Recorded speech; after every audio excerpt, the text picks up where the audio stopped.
I am Dracula. I bid you welcome. It's alive! Listen to them. Children of the night. What music they make. Google Gobble, Google Gobble. We belong dead.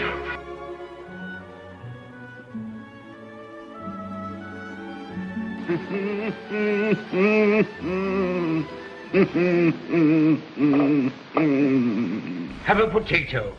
Welcome to this episode of The Good, The Bad and the Universe. We're your hosts Mark and Sam. Today we'll be talking about the creature from the Black Lagoon and its two sequels. Hi Sam. Hey. Right, Creature from the Black Lagoon. Was this a first watch for you? Have you seen it? No, I've seen it a couple of times before. Yeah. We watched the DVD in the end, but I've got it on Blu-ray and it looks spectacular on Blu-ray. But circumstances were such, we watched it on DVD in the end. It was a pretty good DVD. It looked pretty good anyway, but on the Blu-ray, it's superb, really superb. Originally filmed in 3D. And you can kind of tell from the way they shot certain things, creature coming towards the camera. There's a lot of sort of sticking hands towards the camera or characters walking towards the camera. And I didn't realise until I read this very recently, it was actually 3D mechanism was using the polarised light method, which is how most 3D films are shown today, not the stupid blue and red ones that I used to hate. It was that, so I didn't realise that. I thought the polarised one was a fairly modern technique, but no, it worked for the early 3D, the 50s 3D movies. It was a fad in the early 50s, and this was part of that fad. So this was made in 54. It was we finished the classic Universal, but this is a Universal. This is one of the classic Universal films. Yeah, apparently they're planning on remaking this. Did you know? Yeah, I know that just yesterday the guy who wrote Amazing Spider-Man 2 has been attached to it. Is that good? It might be. I liked Amazing Spider-Man 2 when stuff was happening. Okay, so I know that Scarlett Johansson's name's been attached, and she looks quite a lot like Julie Adams from this film, actually. So that's kind of a good casting choice if that works out. The creature's also known as the Gill Man in various guises. Anyway, let's get on to this one. It's a fairly straightforward story. Yeah.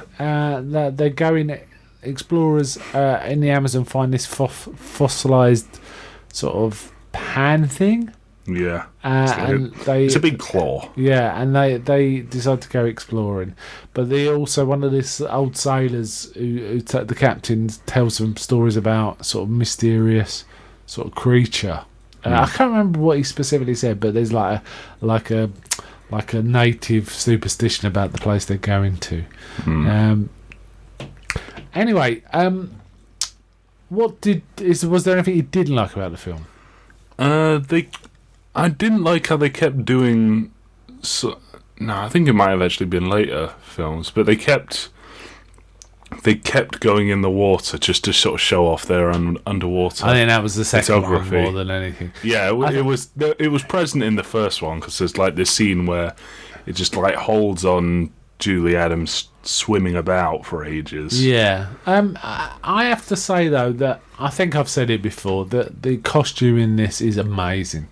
And I always think back to the fact that Aliens often credited with the first time you saw a creature that you couldn't see the zip is the phrase. No, you couldn't see a thing on this. And this, that's not literally necessary. Well, you can tell it's a man in a suit. Whereas this looks superb. This looked really superb, and it was helped an awful lot by Rico Browning, who was the man in the costume when it was underwater.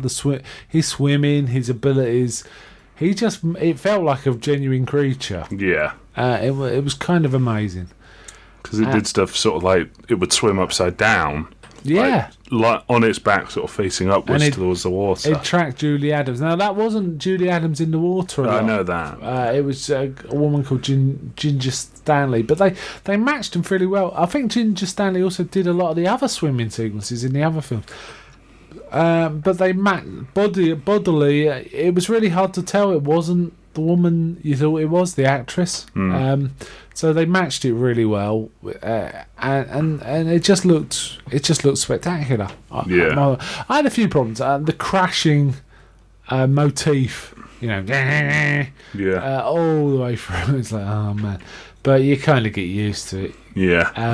It was a lot of fun. This. I just think when it was really inappropriate, it was really funny. So like the creature sort of pops his head up for a second and goes da-na-na, and then that's it. Yeah, that's it. There was a lot of it reaching over the shoreline, or reaching through windows and stuff. This like is that. very much what they do, the sort of Scooby Doo thing, where it's like a sort of a porthole or something, and an arm just comes through and like just misses someone or retreats as they turn around or something like that. Yeah. Oh, okay. The use of the. It was obviously filmed a lot in a studio, but it was there were some good external shots. It was a fairly brief film. It really got on with the business, didn't it? Yeah. I was just reading another bit that caught me unaware that apparently they wanted to remake this in the 80s. They were thinking of doing it. John Landis. Yeah, but later on they even offered it to Peter Jackson, but he wanted to do King Kong. Anyway, it just never worked out. Let's be fair, if you were picking between Creature from the Black Lagoon and King Kong. Yeah, I'd pick King Kong too. Yeah. But could you imagine Andy Serkis as the creature? That could have been really cool. Yeah. It's kind of... I don't think it's a great film. I think it's a good film, and it's such an iconic creature. I like and the general level of acting was pretty good. I think Julie Adams was really iconic as Kay Lawrence, especially in that white baby costume. She just looked really spectacularly good, and she was a good scream queen. It worked well. And I think the guy that played Dr. Reed was the main doctor was pretty cool too. Yeah. I just liked Richard Carlson. There was a bit where we saw the gills actually moving when the creature was on land. That was kind of cool. They obviously put a lot of thought and effort into that creature design. I have to say some of the music was provided by Henry Mancini, famous of Pink Panther, and overall it was a rather enjoyable film. Definitely one to catch. So that was 54. Should we rate this one? Or should we rate it at the end? Let's rate this one. What would you give this out of 10? I would give this a 7. Yeah, I'll give it a 7 too. I don't think it was a really great film, but I thought it was pretty entertaining, and it was definitely worth one of the 3 to watch. Is the one to watch, definitely, of these. Okay, let's move on. Hold on, I just checked the IMDb. IMDb is 7 out of 10. Exactly 7 out of 10. How about that? Okay, the second in the set was made a year later. This is called Revenge of the Creature. Bit of a misleading title. There's no aspect of revenge really. Apparently it had a few different names. They were planning Return of the Creature, Return of the Creature from the Black Lagoon. Return of the Creature would have been a better title really. But anyway, it was also, I didn't mention it, the first film was directed by Jack Arnold, and he also directed the sequel.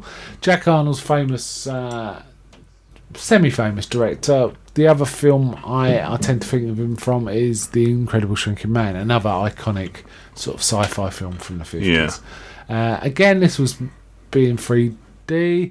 It was the only film released in that year, 55, in 3D. So obviously the whole thing was dying out at this point. It wasn't as long-lived as the current 3D thing we're going through at the minute. But it's going on. This was all right. I liked. I mean, the first act was pretty much a kind of a recap of the first film. It was sort of similar to what Evil Dead 2 did. What you mean? Like just cheapening it out, and adding a bit more shock. Abridged the first film, and then went off with its own thing. I see what you're saying. That kind of makes sense. They basically shoot it. They pull a King Kong. They drug it and bring it back. It is to essentially a King Kong story, and they keep it in this big tank full of other fish, which is kind of. It did feel like a travelogue or a sort of advertising piece for this particular place, which I think is Marineland in Florida. Yeah, it looks as though SeaWorld. I think it was maybe. I don't know where. I don't know the location of stuff in Florida. So there's one professor, called Cleet Ferguson, and he's got what a name. A female student called Helen Dobson, who is kind of a blonde who looks really good in a bathing costume. But she was a decent enough actress as well. I don't think she was there just to fill the costume. But she was a similar figure to Julie Adams, which I think they probably cast for that because they had the same woman doing the swimming, the stunt woman or whatever. And basically, the business is booming once they get the Gill Man. Everyone's coming to see it. There's a bit of fun shenanigans where the creature, they're not sure if it's alive. It's kind of floating face down. It never looks good. It's basically doing a belly up, sort of, but not. But it's just floating in the water. Yeah, and they have a sequence where the man just walks it around the water, and they actually they fill in a bit of exposition here. They have the lady student explain why you do that is to get water flowing over the gills and stuff like that. And so there's a little scientific element to this that you don't often see in films like this. Anyway, the old they've got him chained up. And they try and train him. It's really bad. Yeah, research. It's like they're basically not looking at him physiologically at all. They're basically trying to condition him. Yeah, to follow they're orders. using weird sort of pseudo Pavlovian stuff. Yeah, so they electrocute him. They shout no and electrocute him, and it goes. Just annoy a Gilman. It goes the same way Planet of the Apes did with its no thing. Yeah, that doesn't work out well. Good, Matt. Good catch though. Yeah, it is very much like that. There's basically the creature gets away at one point, and there's a screaming mob. There's a really nice bit I like where the actual a cutout of the creature falls towards the screen. Yeah, because the mob are kind of they're running and stampeding, and it knocks everything over. There was a really a dramatic bit that started well, but it was like, what's the point of that? There was a kid screaming and the creature's coming towards it, and suddenly the mother runs up and sort of shields it, and the Gill Man just looks at him and walks off. It's like, that was it's kind of somewhat significant in the Gill Man never hurts women. Yeah, you raised that point. He doesn't, does he? It's only the men, really. I think that may have been intended, or it may have been trying to stick to censorship rules at the time. Yeah, maybe. I'm not sure. I can see it being a stupid Hays Code thing, where it's you don't. Well, this was way past the Hays Code. Was dead and buried. You know what I mean? Yeah, I know what you mean. But the professor takes his female student to this outdoor restaurant bar. Yeah, they do all sorts of stupid stuff. So this water breathing creature escapes. So they decide to go out on a boat and have a swim. Oh yeah, so we get a bit more of him parallel swimming underneath the woman, don't we? Yeah. Which is stupid in concept, but actually it looked pretty cool. But then the Gilman attacks them when they're in this bar. And that's if you look at the bar, I think I put it out to you. When you first see the creature go in, it's 10 past 11. And then the next shot is 10 past 1, and there's a reason for that. The lights accidentally set off the sprinklers and flooded the bar, which meant everyone had to dry out and had to get new equipment and all this, that, and the other. It took 2 hours. Yeah. And by the time they started shooting again, 2 hours had passed and no one noticed the clock. Yeah. Yeah. Yes. That whole scene is pretty great because it's all tense up until the first guy sees the creature because he's playing the saxophone or trombone, something like a brass instrument. He looks at the creature, looks back at what he's doing, gets really wide eyes and looks at the creature. It's really funny to watch. Yeah, it's kind of fun. And then what happens? Then the creature lurks off again with the woman. Doesn't he? It does It does the old sort of carrying the woman bridal style and just sort of walks off into the water. Classic shots there. But she doesn't drown. But somehow he carries her around in the water, and she doesn't. But then there's a scene where 2 guys are driving along at night talking about stuff, and they see a body on the beach, and they go and investigate. It's a woman. The creature. What he does is. It kind of, again, it's a semi-scientific reasoning going on there. The creature takes her onto the shore and then goes back to get wet or, wet his gills or whatever. And he comes out and he starts fighting with these guys. But, oh, man, there's a really wicked shot where he throws one against the tree and the guy, boomerangs around the tree once. When he hits it, it's kind of... We were making that's- jokes, some Mystery Science Theatre sort of jokes. Weirdly, Mystery Science Theatre have actually done this film. But Yeah, I watched the first 10 minutes of it. It was all right, but I think the film's pretty decent. But I mean, we're making jokes in this like police sort of roundup afterwards. It was like, yeah, go check that guy wrapped around a tree. yeah, it's around the trees. Right. It was kind of fun. Also, we get apparently the very first screen debut of Clint Eastwood. I thought that was in Tarantula. No, I thought it was Tarantula, but no, he was in this before Tarantula. In Tarantula, he was a fighter bomber. Yeah. And I think that was later. And even so, he didn't speak. But in this film, he did. Sorry, in that film, he didn't speak. But in this, he does. He plays this goofy lab technician. There's a kind of weak comedy element where they're talking about conditioning cats and rats to live together. Yeah. Which, like, anyone who knows what's a cat's like will know that. It doesn't matter. That would pretty much work with any animal except cats. Cats, yeah. They're saying as long as Because cats will just kill something for a laugh. together, but no, it's a cat. It was all right. It was okay. This film, I thought. Yeah, it was all right. What would you give this one out of 10? I'd give this a 6. Yeah, I'll give it a 6 too. It's still a good film, but it's not as good as the original.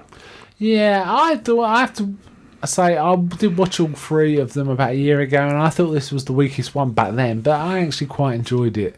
Or rewatch. I think it stands up quite well. But having said that, I'll still give it a 6. Right, that brings us to the last one, which is The Creature Walks Among Us. Now, this is a bit odd.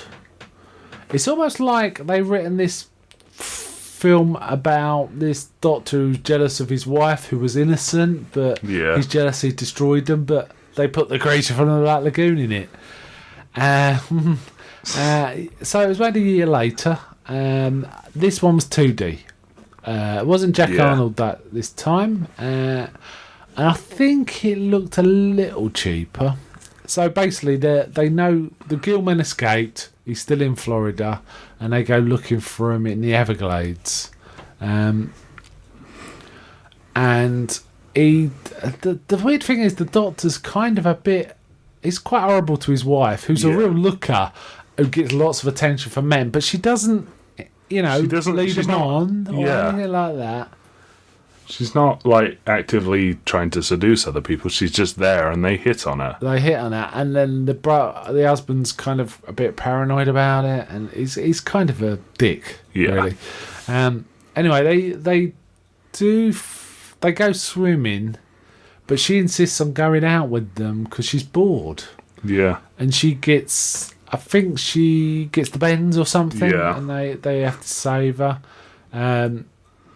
They call it the raptures of the deep. Yeah, which is bizarre. Well, I don't know why they're using that sort of terminology. Anyway, they managed to catch the creature, but in doing so, it pour petrol over it itself. Picks up like a jerry can full of petrol to throw at them, and is able. It basically covers itself in gasoline, and then they throw a fire like a torch at it or something. Yeah. And this thing goes up like a Roman candle. Yeah. It's a proper Christian in the in the Colosseum kind of goes up. Yeah. They try and save it. They start doing surgery on it, and they realise it's got some sort of primitive lung system. Yeah. It's shedding its gills, and it's using lungs. Well, it's not really shedding its gills. It's more they were burnt to a crisp. Yeah. And it's basically its face changes, so it's got different kind of marks. All its like fin parts are broken or burnt off, so it's got like regular hands now. Yeah, its claws are gone, and it's more like webbed hands. They're still big, but they're webbed hands, and its gills are gone, so it's more like almost like a big luchador mask. Yeah, it does kind of look like that. Actually. It looks a bit like the alien in a film called Enemy Mine, which I don't know if you've seen, but it's from the 80s. It looks a bit like that, or rather, that looks like this. I kind of like the new creature look. What did you think of it? I think it looked like a really bad. Like costume of the creature from the Black Lagoon. Yeah, right. So you just thought it was. It looked like a costume party version. Right, like you put on the weird mask and like a a glittery, scaly suit, and that's it. Yeah. But they keep the creature like in a cage thing. Yeah, big electrified fence all around it, and they keep sheeping with it for some reason. But they give it clothes, so it's wearing like a suit thing. Yeah. And at one, but all the little, while this is going on, the doctor's like going a bit mental and like thinks his wife's up to something. Yeah. Basically, this guy makes a bit of a pass at her and he kills him, and he realizes, he's going to get caught, and he basically tries to set up the creature to look like the murderer. And the creature goes mental. Yeah, it just sort of punches down these electrified fences and leaves. Yeah, and he kills the mad doctor as well. Yeah. And he then just leaves. there is a bit where he tries to get in the water and he's drowning. Earlier in the film they established that he can no longer breathe underwater. Yeah, and he's tries solely to land drown. breathing. He almost drowns. And the film ends in a very odd way, very downbeat ending, which I kind of was impressed by. Yeah. Because it's kind of not typical. It's just going back towards the ocean. You see him walking towards the it sea, and so then he's going to fade drown to black. or something. Yeah.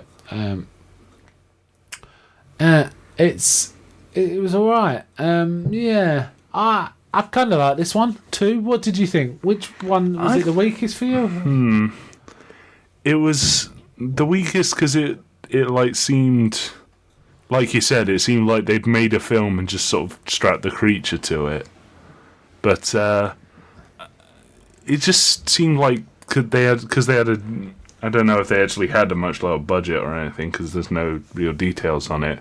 But like they sort of, it seems they may have broken or damaged the original suit badly enough, so they had to make a bad Different replacement. one, yeah. Well, they did have the original suit at the beginning now. So Yeah, that's what I'm saying. They've started off with their proper creature film, and then broke the suit and couldn't afford a new one. Was there another bit where the creature throws someone? Because I remember him throwing someone as well in this one. I think he kicks like a door across the room. At one Okay. point. It's just I'm looking at the poster and he's throwing. I'm thinking, yeah, he threw something too, but the throw in the second one was spectacular. No. He after he gets burnt, he comes back out the water and picks up a tree to throw at them. Wow, that's what I'm thinking of. Yeah, it was kind of fun. Again, it was kind of short. Yeah, and got on with it. Yeah, fine. I mean, the Gillman is an iconic horror, genuine iconic horror sort of trope character now, isn't it? I mean, we see the Gillman in later films too, and in other things. What would you give this one out of 10? I'd give this 6 again. Yeah, exactly the same as me. Yeah, just so you know, The Revenge of the Creature on IMDb was 5.5, so a bit under what we thought, and this one was 5.7.